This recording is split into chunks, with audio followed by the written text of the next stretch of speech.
Welcome, my friend, to Defining Moments. This is Jennifer Packham. Have you ever had a defining moment that shattered you, leaving you to piece together meaning from chaos, redefining everything? In these vlogs, I share my raw journal excerpts from my life-altering defining moments and the wisdom I've gained from them. I hope they bring you renewed possibilities, clarity, and faith in your toughest moments. This is vlog episode 31. When a smile on your face feels foreign and wrong, like a chore you're doing for someone else, something definitely needs to change. It was the beginning of 2003 when I recognized I was having panic attacks. Anxiety seemed to be ever present. It felt like a weight on my chest, like I couldn't breathe and someone had sucked out all my energy, yet my mind and heart would race like something was chasing me all at the same time. It really scared me. It would take several minutes wondering what's wrong with me to begin to feel better, and, if I was lucky, only a day or so to recover. I would feel a little confused and scared each time it happened. I knew they had happened before, but it seemed to be happening more and more. I was aware of my mind feeling oddly out of control. I would forget things quickly, and words I wanted to say seemed to vanish from my mind completely. If I didn't write everything down, I would forget. Nothing I ate tasted very good. I knew I was depressed as well. The area of my husband's brain that was damaged would not allow him to notice emotions. I could be fighting back the tears and he literally wouldn't notice. Without my mom around to talk to and no one else I really trusted with my feelings, because it seemed no one really understood anyway, I kept stuffing things inside. At that time in 2003, I wrote in my journal, I felt like I was going crazy. I cannot fully explain my feelings. All I know is I felt like sobbing and screaming and running and so crazy all at once. I was suffering from PTSD. In my journal, I called these panic attacks emotional seizures. I didn't fully understand or know what was happening then. I know now these episodes were from simply not allowing myself to feel when I needed to let that lid off the boiling pot, so to speak, and feel. Somehow I thought if I did that, if I took that lid off, I would literally go crazy. I was already forgetting things, words, appointments, etc., and my mind felt like it had turned to mush. It frightened me to think about really feeling what I knew was inside. That seemed truly crazy. Besides, over the years, I tried connecting with so many counselors who never seemed to comprehend my situation, so I felt really isolated. But I didn't want to let the feelings out by myself. It seemed too much to do alone, so I stayed inside my own world. I continued on, sharing my connection and love with my children, and forgetting that anything was wrong, or trying to forget, and failing miserably. In a response to my journal entry on April 12, 2003, I wrote, we have all said things we regret, words which are impossible to take back. But with most head-injured people, the degrading, hurtful remarks made from non-existent filters are continuous throughout the years. I won't mention them here, but what I find interesting is indicative of how I dealt with everything back then. When I wrote in my journal, I would go from talking about shockingly hurtful remarks to something neutral and even happy, almost in the same sentence. It was such an everyday occurrence. This constant dismissal of extreme negative describes what my mind would do. Divert it to something neutral or happy.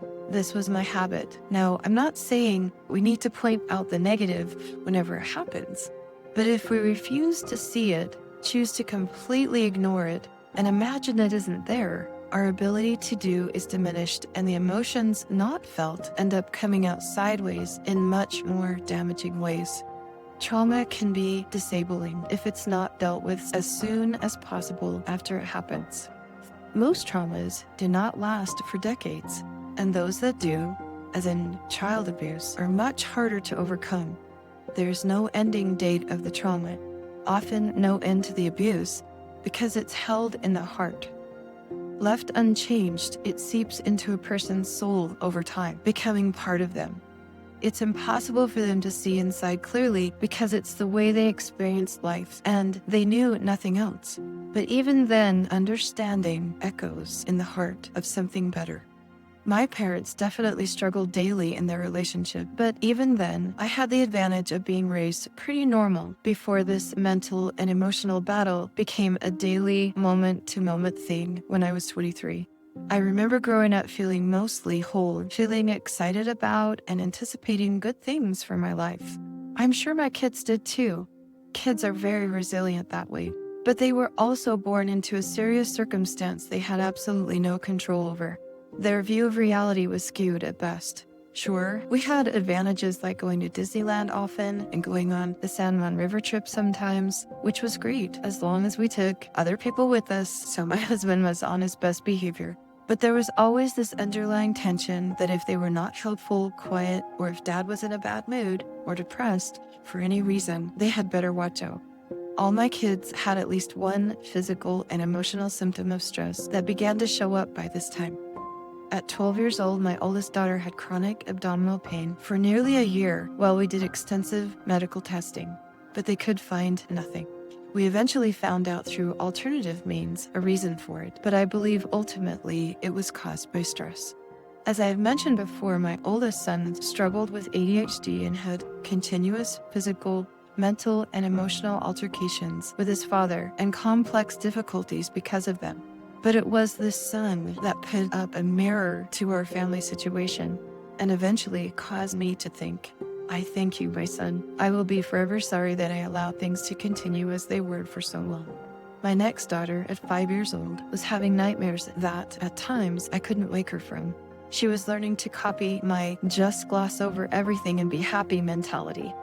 My youngest son, who was full of love and joy, quickly grew to not just resist contention, but to avoid it at all costs, to be emotionally introverted, and learned from seeing his older brother's experiences at a very young age that if he ever even considered speaking out in defiance against his dad, he would most certainly be punished. He never did. In this year of 2003, we went on a cruise with our two oldest kids and my dad. During the cruise, I chose to dismiss my husband's behavior when he hung out with other women for the fun and games activities they had on the ship.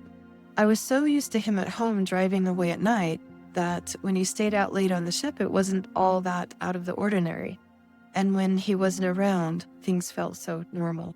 Looking back, I'm quite sure he did things he shouldn't have. He blamed me for not wanting to be close. Instead of trying to connect with me and understanding why, he turned from me and then blamed me. I was so used to overlooking odd behavior, I stopped pointing it out. I accepted it. My heart knew something was wrong, but I again chose not to listen to my heart. Years later, I would do it again, being comfortable in this unstable negative energy.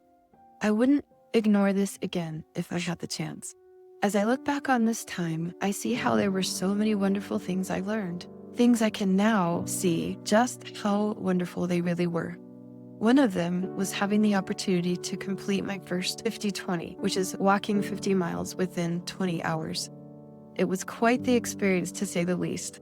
None of us that did it could have made it without the help from all the support vehicles, the person driving the porta potty around, and the food and water provided for us. The whole thing is a lot like life and enduring to the end. It's harder than anything you can imagine. It hurts worse than you think is possible, and it's quite tempting to quit halfway through. It's physically, emotionally, and mentally taxing, and you never forget it. But anyone can do it if they simply choose not to give up and commit to just keep walking no matter what. Some have asked why I would consider doing such a thing as a 50-20. Well, how do you know what you're capable of unless you put yourself in the situation and do it? I guess that may be part of my DNA or something, because I feel like God certainly has tested me in what feels like my maximum capacity continuously throughout the years. But just as I knew I would complete the 50-20, barring anything being broken, I know I will continue to succeed in this life somehow. God must know that as well, because I know He knows me and knows I have this tenacity inside of me that doesn't give up. And even though it hasn't always served me well, because I don't always know when to say when, I know it is a powerful spiritual gift I've been given. If I had not had these experiences, I probably wouldn't have come to know my Savior, Jesus Christ, the way I have throughout all these years. There literally wasn't a day that went by that I didn't pray or reach up to Him spiritually to plead for help. Was that help there instantly all the time? No. Did God take away all the pain and difficulty? No. Were things changed instantly? Certainly not. But whenever I prayed for peace, I felt it. That kind of peace that passes all understanding and doesn't come from this world, I felt it, certainly. In the Book of Mormon, in Alma 37:6, it says, "Now you may suppose that this is foolishness in me, but behold, I say unto you, that by small and simple things are great things brought to pass. And small means, in many instances, doth confound the wise." It was no small circumstance I was going through, but praying every day and remembering God is a very small thing to do indeed. But it brings about the greatest of outcomes that certainly can confound the wise. Until next time, keep on keeping on with God.